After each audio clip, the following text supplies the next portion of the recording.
সাবধানে যাইস বাবা, সাবধানে যাও, গাড়ি ঘোড়া দেখে রাস্তা পার হও, আল্লাহ রসুল উপরওয়ালার নাম নিয়ে বের হও। এই বাক্যগুলো খুবই চেনা, খুবই পরিচিত। গ্রাম শহরে এমন কোনো পরিবার নেই ঘরের দুয়ারে বাড়ির দরজায় দাঁড়িয়ে তার প্রিয়জনকে এই সাবধান বাণী শোনাননি। একটাই আশঙ্কা, সড়ক দুর্ঘটনা।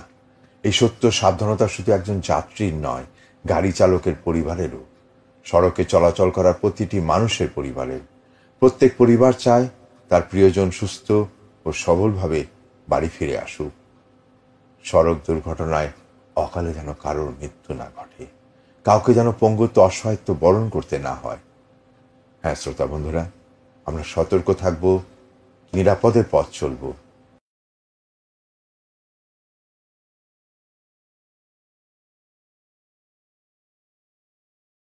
যে মানুষ আজ পথে নামল, সে কি ফিরে যাবে ঘরে, নাকি গাড়ির চাকায় পিষ্ট হয়ে পড়ে রবে পথের পরে?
যে মানুষ আজ পথে নামল, সে কি ফিরে যাবে ঘরে, নাকি গাড়ির চাকায় পিষ্ট হয়ে পড়ে রবে পথের পরে, পড়ে রবে পথের পরে।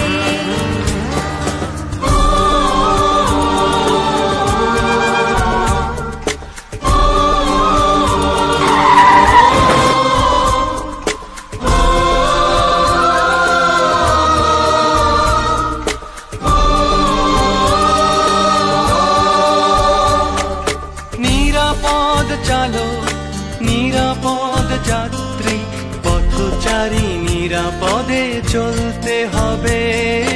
পথে চলার আইনটি বুঝে অপরকে বুঝিয়ে বলতে হবে।